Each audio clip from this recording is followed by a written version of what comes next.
نبی کریم صلی اللہ علیہ وآلہ وسلم نے فرمایا، بخاری شریف کی حدیث ہے، امام الانبیاء صلی اللہ علیہ وآلہ وصحابہ وبارک وسلم نے فرمایا، اللہ جس کے حق میں بھلائی کا ارادہ کرتا ہے اللہ پھر اس کو دین کی سمجھ عطا فرما دیتا ہے۔ اور پھر میرے پیغمبر نے فرمایا، اللہ نے مجھے، اللہ عطا کرنے والا ہے اور بے شک میں تقسیم کرنے والا۔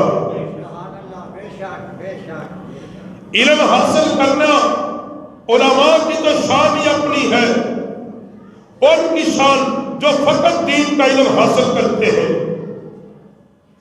جو اپنے گھروں سے نکلتے ہیں رب کا دین پڑھنے کے لیے، اللہ کا قرآن پڑھنے کے لیے۔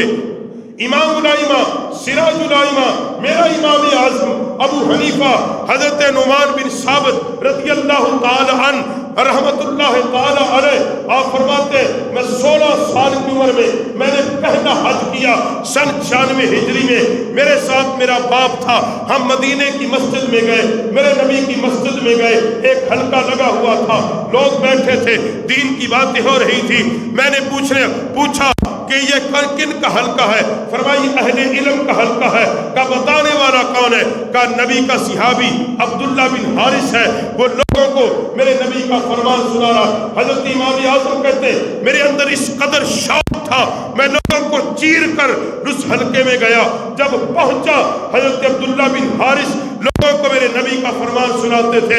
امام اعظم کہتے ہیں میرے 16 سال کی عمر میں میرے نبی کا فرمان میرے نبی کے صحابی کی زبان سے سنا ہے،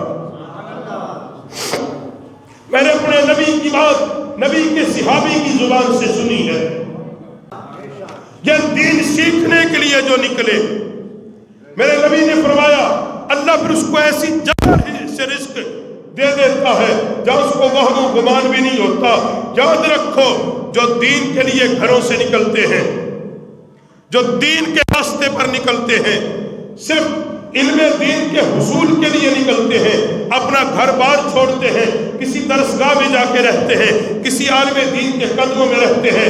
میرے پیغمبر نے فرمایا جب بندہ اپنے گھر سے وہ عمر کے کسی حصے میں بھی ہو دین سیکھنے کے لیے نکلتا ہے، اللہ کے فرشتے اس کے قدموں کے نیچے اپنے پر بچھا دیتے ہیں، اللہ اس کے لیے جنت کے دروازے کھول دیتا ہے، اللہ اس کے راستے آسان کر دیتا ہے، اور اللہ فرشتوں سے کہتا ہے فرشتوں تم اس کی بخشش کے لیے دعا مانگو۔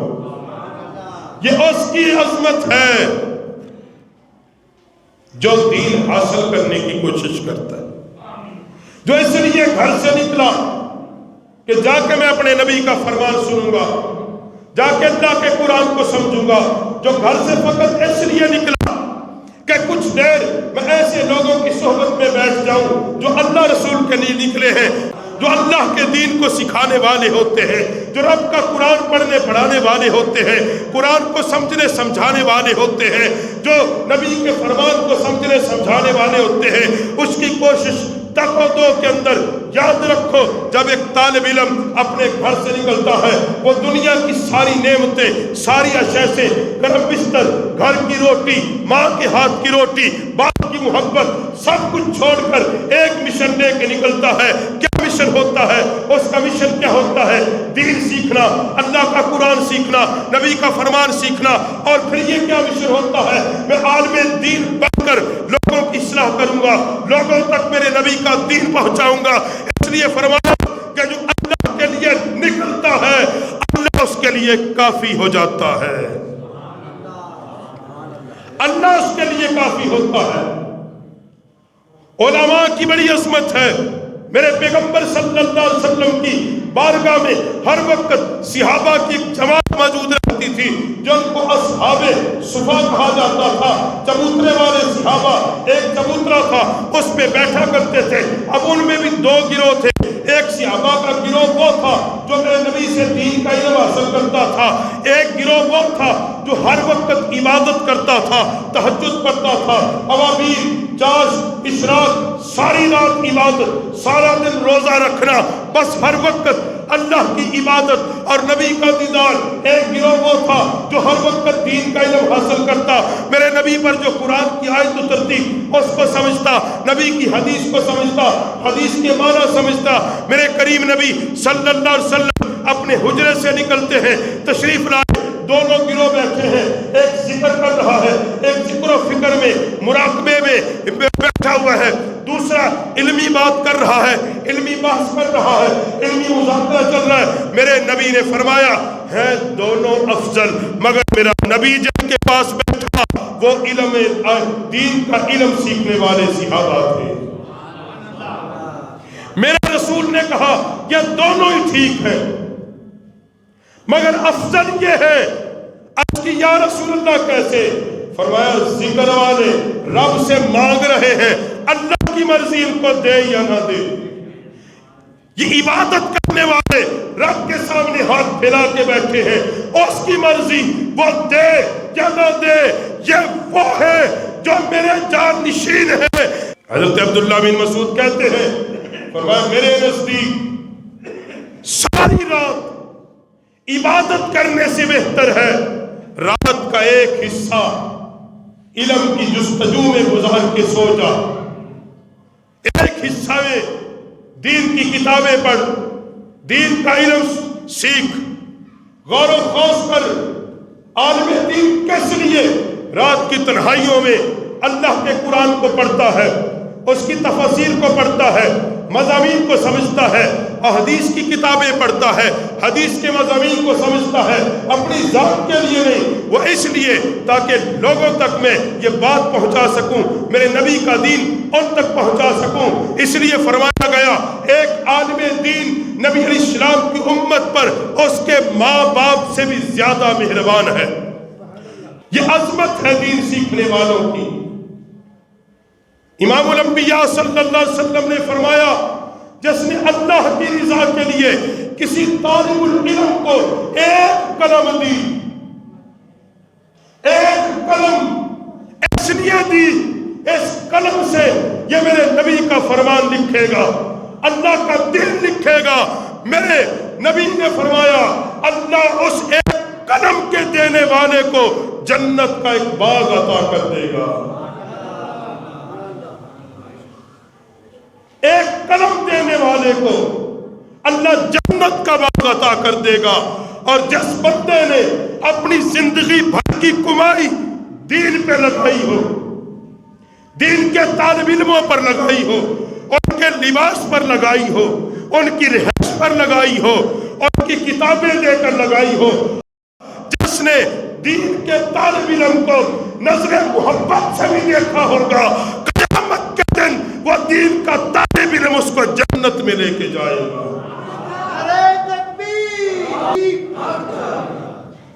وہ دین کا طالب علم اس کو جنت میں لے کے جائے گا۔ یہ ان لوگوں کی عظمت ہے جو صرف دین سیکھنے والے ہیں اور جو دین سکھانے والے، پھر ان کی عظمت کا کیا اندازہ کرو گے میرے ملت کے لوگوں، میرے بھائیوں، اندازہ لگاؤ جو فقط دین سیکھنے والا ہے۔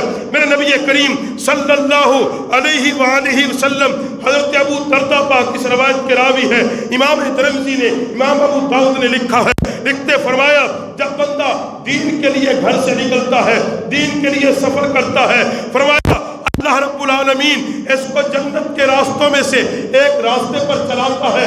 یہ جب یہ دین کی درسگاہ میں پہنچ جاتا ہے، کسی علماء کے قدموں میں پہنچ جاتا ہے، امام الانبیاء نے فرمایا پھر جس زمین پر یہ قدم رکھتا ہے وہ زمین کہتی ہے اللہ تو اس کی بخشش کر دے، اس کے گناہ مٹا دے، یہ تیرے دین کو سیکھنے والا ہے۔ پھر فرمایا میرے نبی علیہ السلام نے بلوں کے اندر چونٹیاں اس کی بخشش کی دعا کرتی ہیں، پرندے اس کی بخشش کی دعا کرتے ہیں، چرند اس کی بخشش کی دعا کرتے ہیں۔ صرف اس لیے دیندار لوگوں کے پاس آتا ہے، نیت یہ ہے، باقاعدہ طور پہ دین نہیں سیکھتا، بس اس لیے آ کے بیٹھ گیا کہ مجھے یہ دین پڑھنے والے لوگ خوبصورت لگتے ہیں، بس اس محبت میں آتا ہے، اس لیے وہ ان کی خدمت کرتا ہے، یہ رب کا قرآن یاد پڑھتے ہیں، یہ نبی کا دین سیکھتے ہیں، اس لیے وہ کسی عالم دین کی خدمت کرتا ہے، یہ میرے نبی کے منبر و محراب کا وارث ہے، اس لیے فقط وہ آتا ہے پھر چلا جاتا ہے، آتا ہے پھر چلا جاتا ہے، کچھ دیر بیٹھتا ہے پھر چلا جاتا ہے، آتا ہے اپنی ضرورت کا مسئلہ پوچھتا ہے پھر چلا جاتا ہے۔ میرے نبی علیہ السلام نے فرمایا اللہ اس بندے کو محروم نہیں کرے گا، اللہ اس کو بھی جنت عطا کر دے گا، اللہ اس کو بھی جنت دے گا، اللہ اس پر بھی مہربانی کرے گا۔ کیونکہ امام الانبیاء صلی اللہ علیہ وسلم جب ان دو گروہوں پر آئے تھے، ایک عابدوں کا تھا ایک علماء کا تھا، میرے نبی علیہ السلام نے میرے علماء کے اس جماعت کو پسند کرتے ہوئے میرے نبی نے خطاب فرمایا اے میرے صحابہ، جب تم جنت کے باغوں میں جاؤ کچھ میوے کھا لیا کرو، کچھ توڑ لیا کرو، کچھ اٹھا لیا کرو، ساتھ لے لیا کرو۔ صحابہ نے عرض کی یا رسول اللہ کیا دنیا میں بھی جنت ہے؟ ہم نے تو ایک ہی سنا ہے، تیرے حجرے سے لے کر تیرے منبر تک یہی جگہ جنت کا باغ ہے۔ میرے نبی نے فرمایا نا، یہ تو ہے ہی ہے، کہ جو مجلس ہے وہ جنت کا باغ ہے۔ ہر کسی کو نہیں چاہیے وہ بات کرے اور فتوے دے۔ نبی علیہ السلام کے مبارک دور کے اندر آقا علیہ السلام نبی رحمت صلی اللہ علیہ وسلم کے جو غلام تھے وہ رات کو بیٹھ کر علمی مذاکرے کیا کرتے تھے۔ علمی مذاکرہ کیا؟ آپس میں بیٹھتے کیا بات کرتے؟ دین کے مسئلے کی بات کرتے۔ میرے پاس دین کا یہ علم ہے، کیا اس میں کوئی گنجائش ہے؟ کیا تو نے ایسے ہی نبی پاک سے سنا جیسے میں نے سنا؟ یہ باتیں ہوتی تھی۔ اس کو علمی مجلس کہا گیا کہ جب تم بیٹھو علماء کے پاس، دنیا کی باتیں نہیں، ان سے دین کا علم لے لیا کرو، دین کی بات پوچھ لیا کرو، دین کی بات پوچھ لیا کرو۔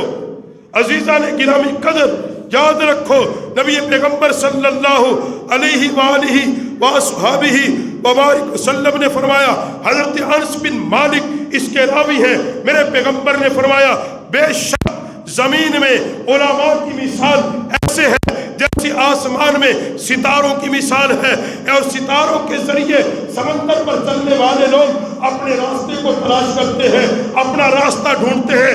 فرمایا زمین پر علماء کی مثال بھی ایسے ہے۔ فرمایا جب علماء چپ ہو جائیں گے، علماء اٹھ جائیں گے، پھر لوگ گمراہ ہو جائیں گے، لوگ گمراہ ہو جائیں گے۔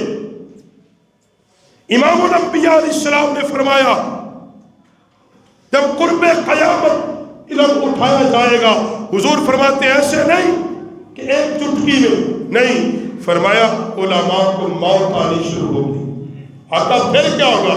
فرمایا پھر جہلاء جاہل لوگ خود تو گمراہ ہوں گے، وہ دین پر فتوے دیا کریں گے، وہ خود بھی گمراہ ہوں گے، دوسروں کو بھی گمراہ کریں گے، وہ دوسروں کو بھی گمراہ کریں گے، خود تو وہ گمراہ ہوں گے۔